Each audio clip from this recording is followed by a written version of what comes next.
Hello, brave game jammer. I'm Tanya X Short, the captain of Kitfox Games, and you are starting a global game jam. Maybe you've done this many times before, maybe this is your first one, but when they asked me to give a keynote, I accepted because I think game jamming is really special in the games industry. I've been jamming since 2009. I've jammed on everything from robot dating apps to wedding planning, haunted houses for parties, building hiking trails, any number of things. And I love jams because we can make whatever we want, right? We don't have to do market research. I don't have to pitch anybody, well, other than my collaborators. I don't have to have a budget. It's just me and these people I love working with, and we make whatever is exciting to us. Once that was Claymation Ghosts. That was a good one. And it can be whatever. And I used to be really proud that we would win game jams because we did a few times, but eventually I realized that that was really, really silly. So just be advised that if you're feeling a little competitive and trying to compare what you're making to other people's things, that might make you less happy. Um, so I've decided that I'm only going to jam competing with myself. I try to make the best game I can, and that's kind of hard enough. I don't need to make it harder. So just remember when you're jamming, the idea is to be inspired by music jamming. When musicians go and jam together, you get into the flow of creative collaboration, and that's probably the best feeling when it works. And I guess I'm going to give you a little bit of advice and a little bit of inspiration. I feel like that's the best kind of keynote whenever I've seen one. So here it goes. My advice, solid advice, my tricks to winning the game jam in your heart. One, know what your goal is. Are you learning something new? Are you innovating? Are you making something really polished? Decide very explicitly before you start what kind of thing you want to do, like why you're doing this, and talk about it with your team if you have one. I have found that I felt happiest when I know that everybody on the team is working towards making the same kind of thing for the same reasons. And sometimes I see myself as a brave warrior or a cutting edge scientist or an insightful artist. And really, you're all of those things when you're game jamming because you're doing something really brave. You're making something new and you're putting yourself out there and you're doing it semi-publicly if you're with Global Game Jam. So good job on that. But having a firm image of where you're going or why you're going in that direction is helpful.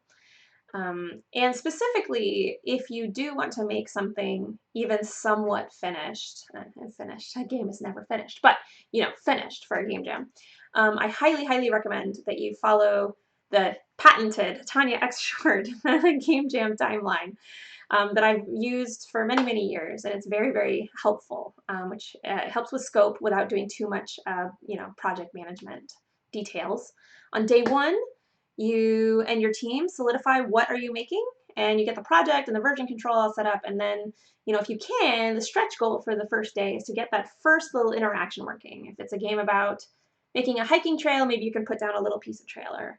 Or if it's about haunting a whole house, maybe the first day you can click on a phone and it'll look haunted or something with placeholder assets. Day two, you make the game playable from start to finish in a basic way.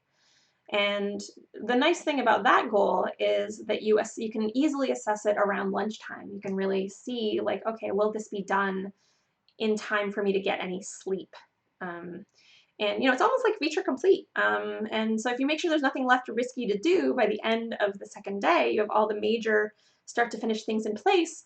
On day three, it's much easier to just have polish and bug fixing and maybe adding a little more content here and there, start menu, credits, sound effects, particle effects, that sort of thing, assuming you don't have an audio person on your team. If you do, please integrate them from day one, obviously.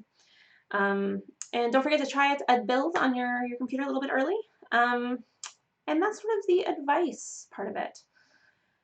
Oh, one more thing. I do find that I do my best work when I've slept well and I've eaten well.